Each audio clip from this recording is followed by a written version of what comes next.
Hello, everyone. Welcome to the Cyber Weekly. The Cyber Weekly is a podcast which talks about cybersecurity with me, Deogratius Okello, Angella, and Nabbanja. Josephine is not around. She's on a world tour, but next month, those who come for ISACA, she will be there. Today, we welcome Bernard Wanyama.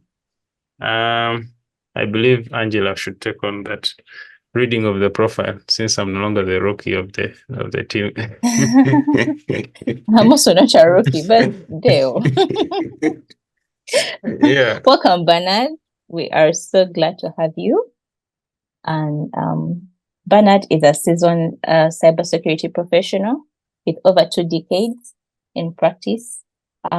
His certifications are CISA, CISM, CIRISC, and he's an APMG accredited trainer. He's currently the director of Syntech Associates, while he volunteers at ISACA as the immediate past president. Bernard, we are honored to have you. It's a pleasure to be here. Thank you for having me. Yeah, Bernard is actually a very seasoned listener and watcher of the show. So, yes. Thank you for the support. We are very glad to actually have you on the show. Pleasure is mine. Mm-hmm. Bernard, could you please tell us about yourself and how you got into cybersecurity? Well, sounds like an interview question, but I'm happy to be here. Thank you for running a great podcast. It's always refreshing to have local, authentic content that speaks to our part of the world and brings out some unique things about the work that we do. So I got into cybersecurity, well, I don't even remember, but I think the first outside childhood dreams and Hollywood-inspired sci-fi kind of, thinking. The first time I did the cyber security-related assignment, I think was when would configure Linux boxes as firewalls and proxy servers at school. So we had a great IT program at ISACA College Mwiri. That's the school I went to. And we were piloting a project funded by World Bank and a couple of other donors and a program they called SchoolNet. So we had access to internet through satellite.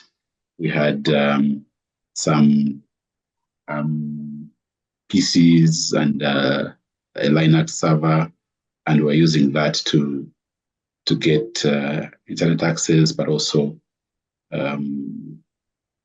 it was a sort of lab that then allowed us to try out a couple of ideas, teachers and students working together and sharing ideas. So my first exposure was basically Linux systems, IP tables, IP chains, Squid, for those who get that language. It's evolved, the kernel has evolved, but the concepts are the same. So sometimes I flash back to those days and sometimes I get my hands dirty, but that's the sort of foundation I had. Then obviously I went to university, did computer science, but even during that time, I freelanced a lot, doing the same Linux work, got into firewalls. I remember a funny story. One day I had to set up a Cisco PIX firewall. So PIX is the first firewall that Cisco bought through an acquisition. And I was it's the first time, so I print out, download some of the material, read it from the lab at university, read it in my room, then print some of it out. And I'm in the taxi from Wandegea going to Kampala Road to going to the client's place, and I'm reading how to on setting up a PIX firewall at on the way to the site. So that's how interesting it was. But I think just looking back, you don't get to a place of familiarity with the technology without having some sort of foundation and sort of interesting stories around your foundational days. So it's been a great experience, but that's really how I got in. I got in through the technical route. And one thing led to another. And so here we are. Interesting. We actually learn by doing, but you are very brave for just reading about it on your way to the site. You knew you had to do it, and there was no way out.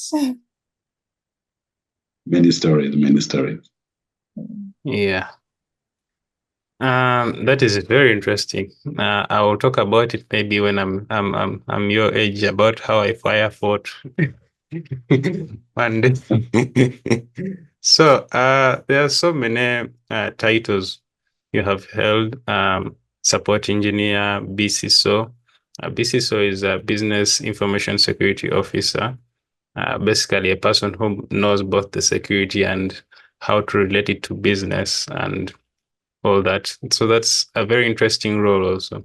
Infrastructure manager, and now you're currently a director of Syntech Associates. What are those skills that you have learned that have enabled you to reach these positions? Well, that's an interesting question. But I think looking back, there's obviously the technical skills, which hard skills, and you have to know your stuff, and you have to get it together and get things done. But then I think over time you start to reflect on the soft skills or the other unseen or unheard things that make the puzzle fit together and allow you to overcome challenges. So the softer skills may be the human side of things. I think it's been persistence. You sometimes, not sometimes, but many times, technology is not about getting it right the first time. There's always hurdles and challenges. Even figuring out what you want to do is sometimes a problem. And a lot of these things are fundamental, basic elements of human thinking. But it's amazing to see how you can totally get it wrong, and you're in a very big environment, whether it's a big project or a large organization running its operations, and the fundamentals are not right. So being able to reflect on those fundamental things like persistence, things like problem solving, getting down to the nitty-gritties of what is actually at stake, what is the problem that we're trying to solve, troubleshooting, design, collaboration with others, and having a learning culture that then allows you to encounter new technologies and go through a learning curve and be able to make the most out of them. I think those have been the lessons I've learned. And maybe now at my level, I think something very interesting, you start to realize that the more experienced you are, the less you know. There's a paradox there. People like to throw around titles of expert and but actually the more you go deep into certain things, the more it dawns on you that you know very little, or we've just scratched the surface on some of these interesting topics. So it's about continuous learning and putting yourself out there to learn, but also I think the gratitude side of it is opportunities. I'm grateful for having gotten opportunities to learn and to participate and to make a contribution. And so the for me, the fundamental thing now is life is about opportunities. And whether you are seeking opportunities or you are in a position to create opportunities for others to learn and move forward, I think for me, that's an important aspect of the way I live my life and the way I appreciate others around me, whether they're contributing to me or I'm contributing to them. I think opportunities are very fundamental to success in life and maybe in the tech space that we are focusing on today. That's true. And I'm curious to know, for the business information security officer role, did you have to take on a business course for you to gain competence, or you learned on the job? So that was a title which could have been maybe IT security officer or it was an IT security officer role. I think the HR crafted it that way. But I think the challenge we had was also to get risk and controls into business. Just a moment.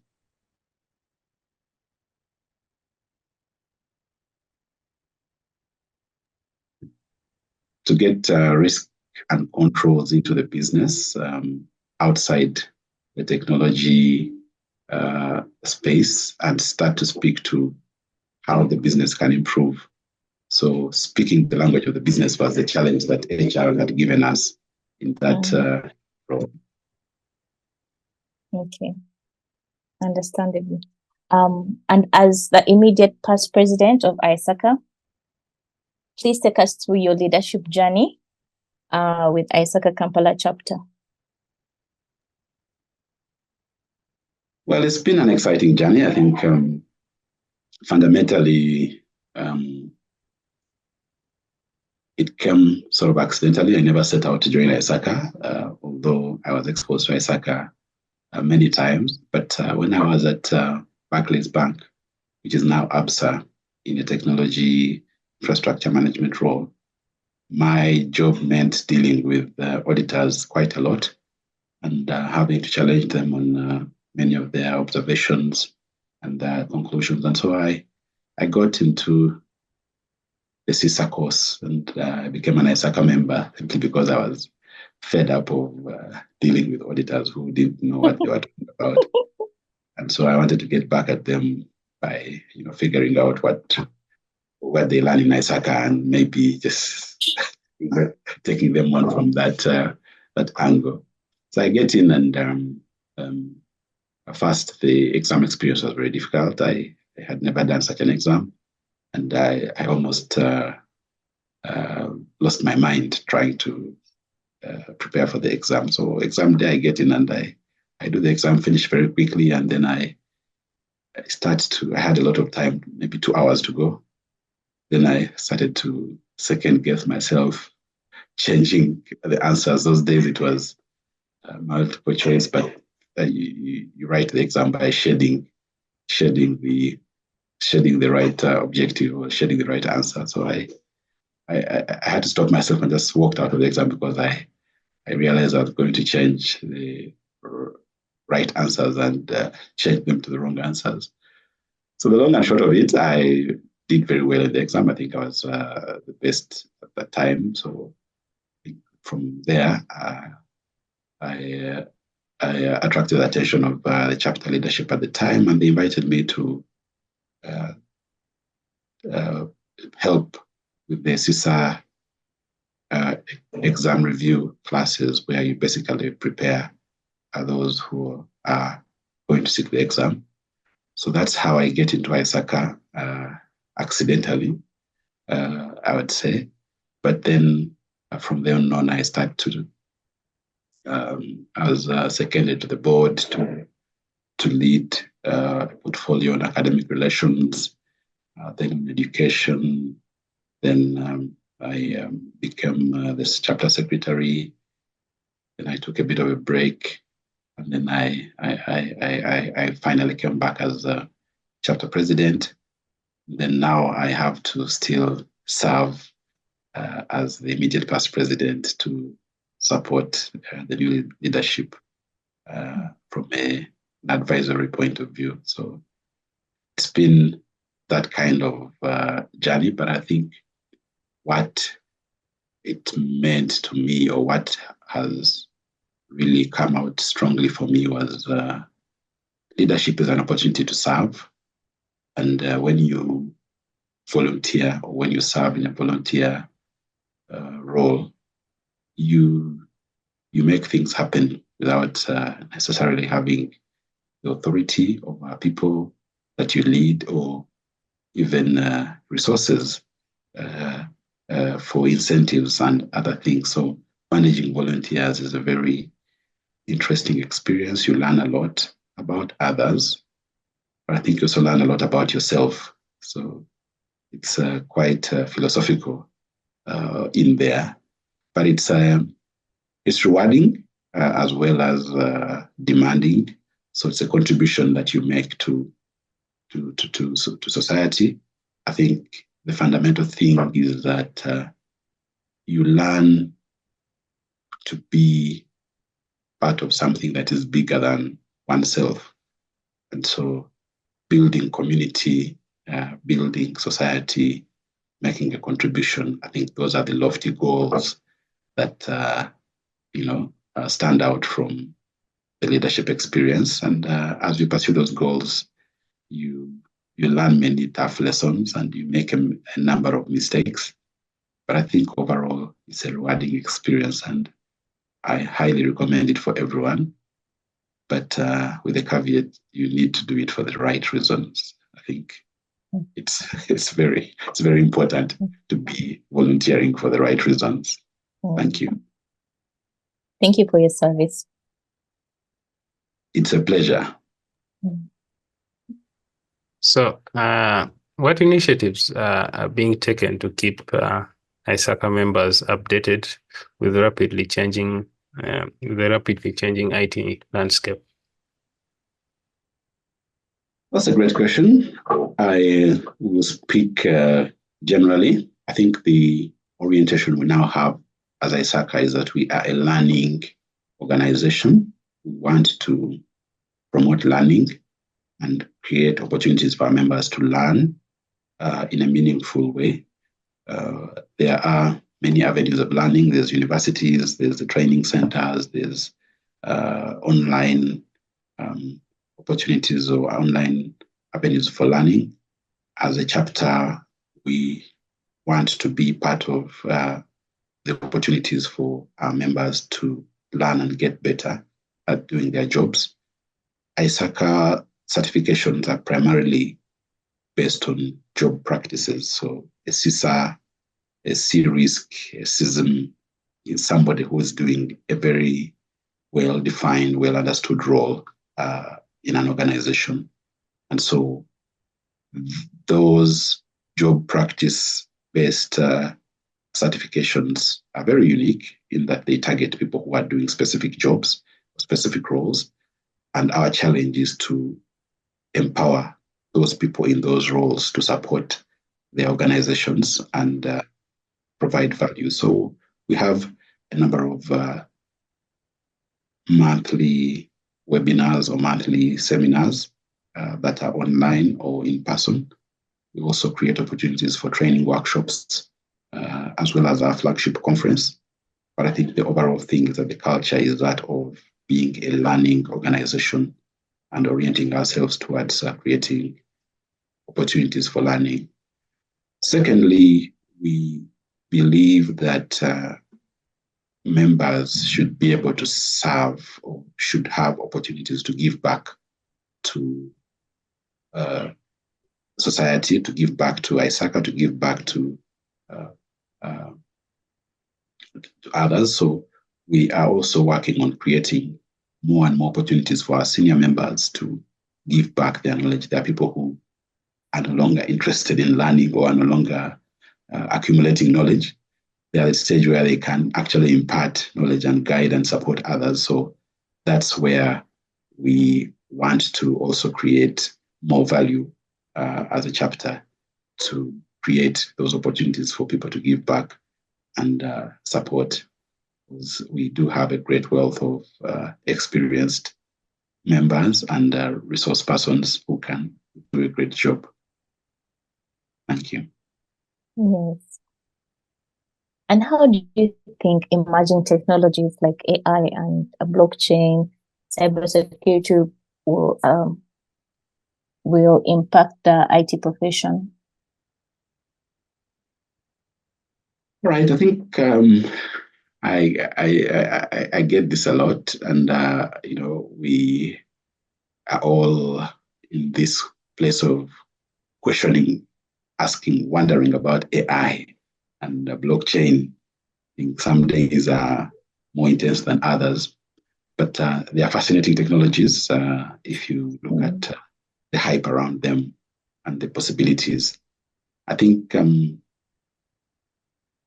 I believe in subjecting ourselves to a discovery process where you take time to understand what's in store, what's available, what is it that we want, what is it that we be doing.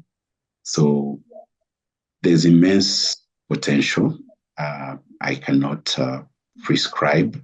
It wouldn't be wise to prescribe specific things, but I believe the approach that we should take is one of discovery, going in there and immersing ourselves and experimenting with these technologies and giving ourselves a chance to test drive and validate some of these assumptions and subject some of our common problems to the potential of these technologies. So this part of the world, the emerging Africa or emerging economies have a lot of unsolved problems. So whether it's education, finance and banking, insurance, telecommunications, healthcare, transportation and mobility, energy, there's a lot of unsolved or untapped potential in terms of solutions that people want to live better, to spend their money better, to age better, to sleep better, to travel better. So there's a lot of opportunities, and AI and big data, blockchain are all potential sources of technological advantage that we can apply to these areas of human life to get things moving in the right direction. So I want to urge more discovery, more experimentation, and those of us who have access to resources should create more opportunities for that to happen. We should have more laboratories, more people trying out things from a scientific approach, as opposed to the consumer approach where we buy something and hope that it will make us feel better. I think the way to create sustainable change with technology is to be able to experiment with it and subject it to real world problems and create solutions that fit the environment. Of course, we have great off-the-shelf products that are going to give us value on day one from a consumer approach. So the cloud solutions, the SaaS, the generative AI that are on a subscription or premium basis, those are quite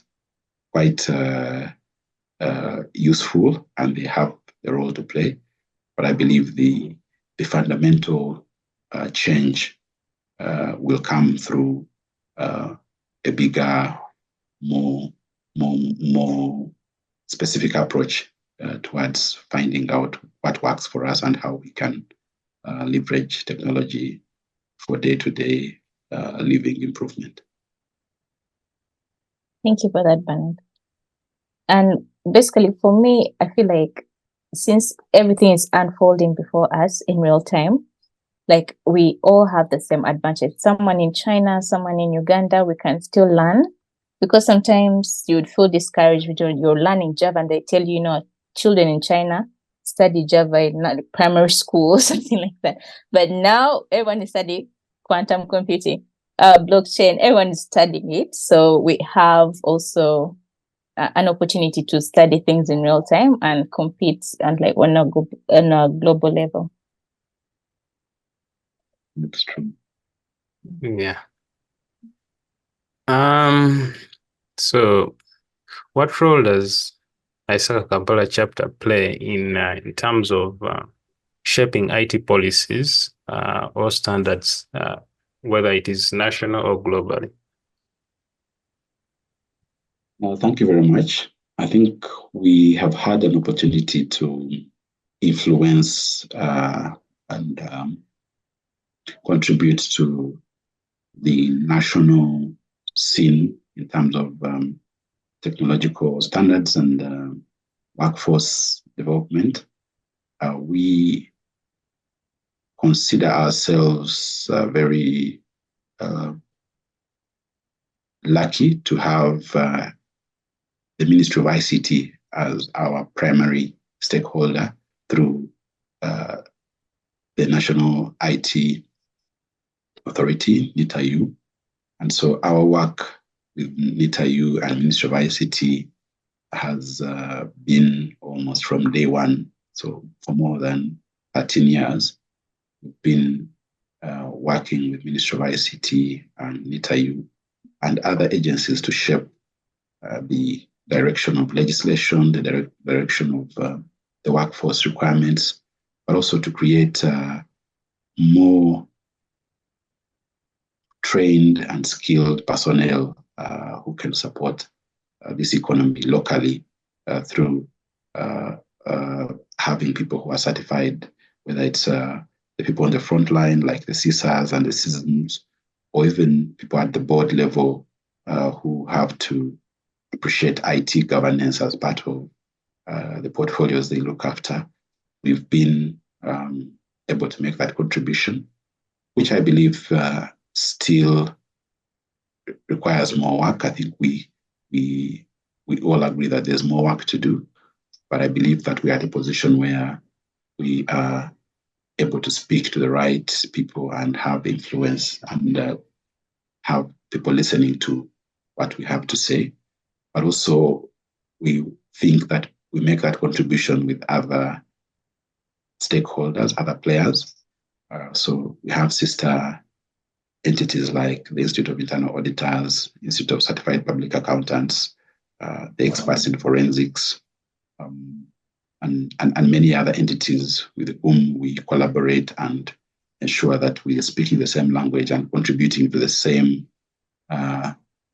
direction in terms of workforce development, but also getting leadership to understand where the opportunities are to improve things. So it's a journey, it's a work in progress, but also we appreciate that there are challenges, there are constraints that come from the environment, but we are fully committed to ensuring that Uganda gets better in terms of a workforce that can support our digital economy agenda. Oh, sure. And what are the steps being taken to ensure inclusivity and mentorship of young professionals by ISACA, especially to women? Thank you for the question. Inclusivity, mentorship is a great areas that we should be focusing on.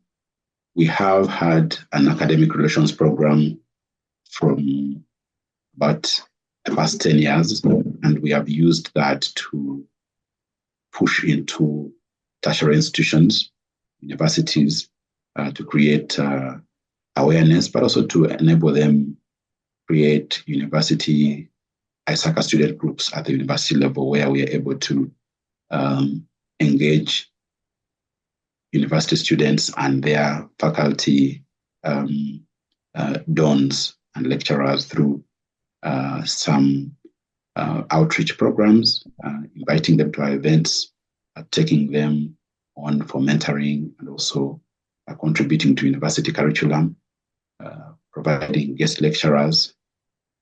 However, again, we are at a level where the demand vastly outstrips the supply. We just have way too many students, way too many people out there trying to get into tech compared to the focus that we have. Remember, we are primarily focused on people in the job practice professionals. Although that reality is not lost on us, we have to look at the next generation of the workforce. And so we are partnered with people like Ignite to do massive online open courses where you have cohorts of young people getting into privacy, cybersecurity, forensics in an 8-week-long program that's meant to drive them to the next level of skills, employability, but also opening their eyes to opportunities and pushing them along on their journey towards being in tech as a marketable or employable individual. So we are putting together a wide range of things. And personally, my conviction is that we need to do way more. We need to go massively big. And I think it's something that we should realize in the very near future, where we have very many massive online programs for skills transfer and education that can get us more employable people, especially young people who are transitioning into tech. Thank you.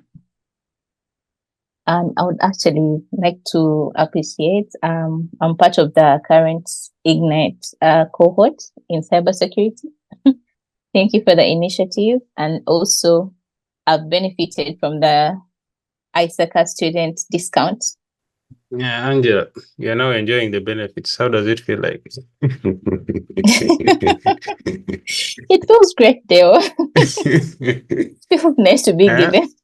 Yeah, we were dragging you, but now you've reached the water. Yes, feels great. Yeah.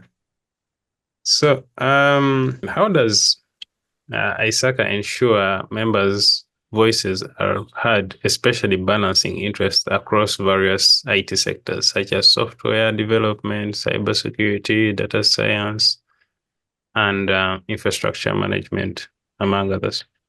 Number one, individualize our offering. Previously, the world was driven on a general sort of approach, and yet today, with the advent of retail and mobile, you have to speak to the individual and meet their needs for a particular individual. So you're challenged to understand the needs of the individual member in this case, and focus on getting a set of solutions or a set of offerings that speaks to the individual needs of that member. So our membership expectations have changed, have shifted. And so as an organization, as ISACA, at a global level, but also at the chapter level, we're being challenged to speak to the needs of our members from an individual level, and also to sort of be upfront about what we have to offer and maybe what we do not offer, because at somewhere down the line, you have to come clean and say we cannot be everything to everybody all the time. And so it's important to sell ISACA correctly. I think many people have heard a lot of good things about ISACA and have come in because they've heard good things. But sometimes it's not necessarily true that we can serve everybody. So today, ISACA largely focuses on what you'd call GRC, governance, risk, and compliance. So that's the audit, CISA for audit, CISM for information security management, CRISC for risk, CGUIDE for governance, and compliance. And so we are at a level where we're saying, okay, those are our foundational offerings. And then maybe we have some extras on top. We have certificates for AI, certificates for data science, certificates for IT fundamentals, IT audit fundamentals, and emerging technology. So we then have to communicate that offering very clearly and allow people to understand that this is what we offer, and maybe this is not what we offer. And so the so-called informed decision-making, or the informed consent, it becomes very important, so that we end up with members who can actually benefit from our programs and are able to derive value from the time and money they spend being members of ISACA. So that's a challenge for a membership organization like ours. We want to redefine and clarify our value proposition fundamentally, so that people come to ISACA with a very good idea of what they are getting, and also are able to actually get it, because member satisfaction, member engagement, or member value position is the heart of our organization. But having said that, we are able to create opportunities for people to voice their feelings, voice their requirements through AGMs, through member meetings, through engagement on social media and informal places, so that by and large we are in touch with the member. We have the pulse of the member, with us, and we are able to find our way closer to understanding what members want and what we can actually do, obviously within the limits of what we are able to offer. So it's an interesting question. It's an interesting leadership ambition, but I think we are able to understand it. We're able to move closer to getting a better understanding of our members, what they want, and what we can actually deliver within our mandate. Thank you. Sure, clarity is important so that everyone knows what they're getting and what to expect. And what opportunities do you see for IT professionals in the global economy, and how does ISACA Kampala Chapter facilitate access to these opportunities? That's an easy one. The greatest thing about ISACA certifications is that they are exportable. And so a CISA in Uganda is a CISA in any other market, especially those markets that have high demand for our certifications. But also being an ISACA member and belonging to ISACA demonstrates a commitment to learning and demonstrates a commitment to continuous improvement. And these combination of the hard skills, the certifications, and the soft skills, the continuous learning and the open-mindedness and other attributes, those give you an opportunity to work anywhere in the world. And so I can, without a fear of contradiction, tell you that we have ISACA members working all over the world, primarily because they have demonstrated that they have the ability to do the job, because they carry a certification and they have maintained it. And even when they do the job, they are able to demonstrate on an ongoing basis that they are up for the job. But I think also, secondly, one very interesting and exciting aspect of ISACA is the mentorship program for members. It's an opportunity to be mentored and also mentor people across the world and learn from the experience, not just you being mentored, but even the person that's mentoring can learn a lot about other cultures and other industries and other roles. And I think that has been also a great way to open up the world to our members. I have personally been a mentor, I've personally been a mentee, and some of my mentors are really at the highest level of the profession in the world. And it's amazing that through belonging to ISACA, you have access to some of the top performers or top voices in the industry. So it's a passport, it's an introduction, it opens the gate, opens the door to many opportunities. And so my thinking, or I'd say my approach to this is always going to be, let's think about the opportunities. You could think about what's on the table or what's not on the table, but if you think about the opportunities that are out there, they are immense, they are unfathomable. And so we can always challenge ourselves to look at the opportunities that are out there. I think ISACA and other organizations that are similar for professionals create those opportunities to go beyond what is on your desk or what is in your organization, and to tap into great minds and great opportunities across the world without having to reintroduce yourself or having to prove yourself any further. Thank you so much, Bernard. That gives us so much hope. And Deo, when are you doing your sister? It is loading. Just wait. I'm still loading the bundles.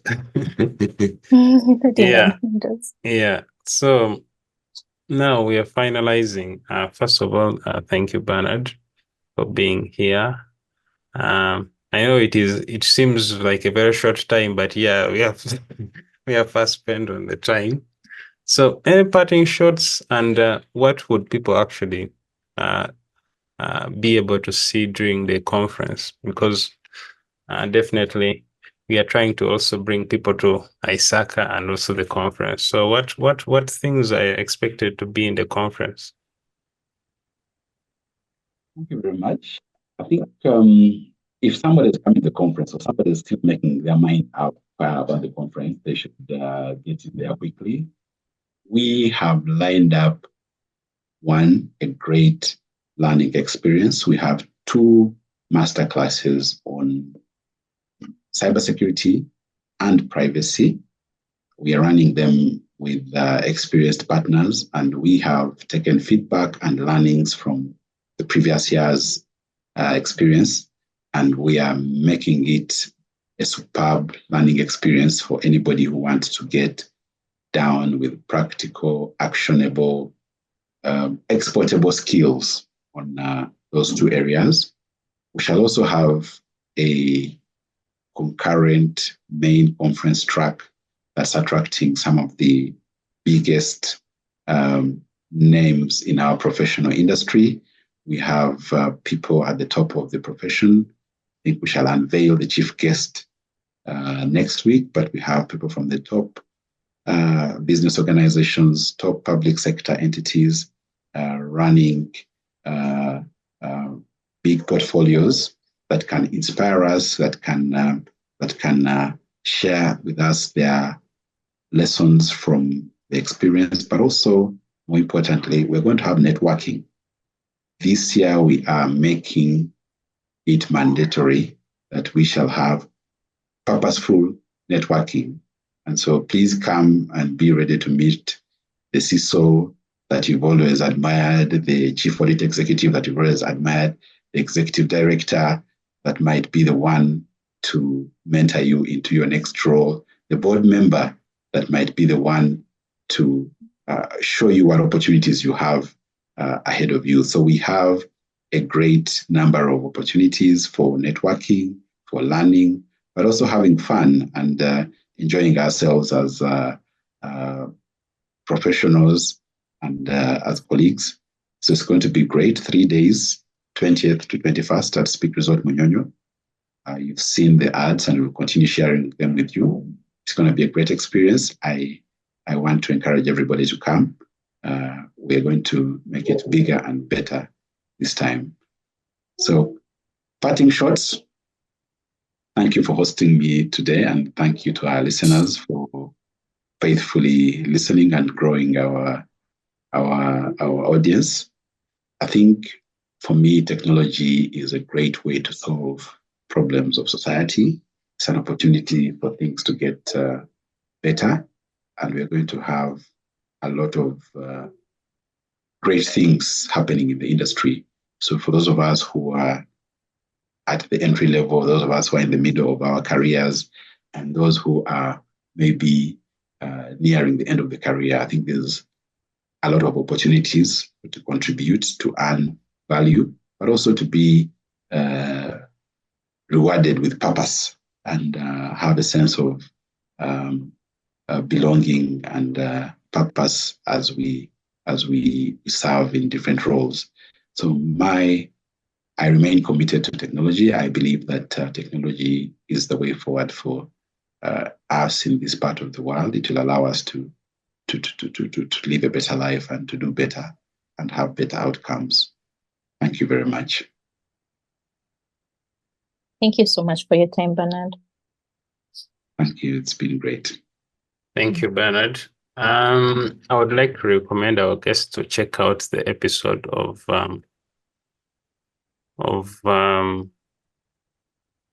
before that. This is a very big person. I need to first congratulate him for making it to the show. So, Bernard, I would like to thank you for everything. Since day one, you've actually encouraged me to push on the show and make this actually a very successful show.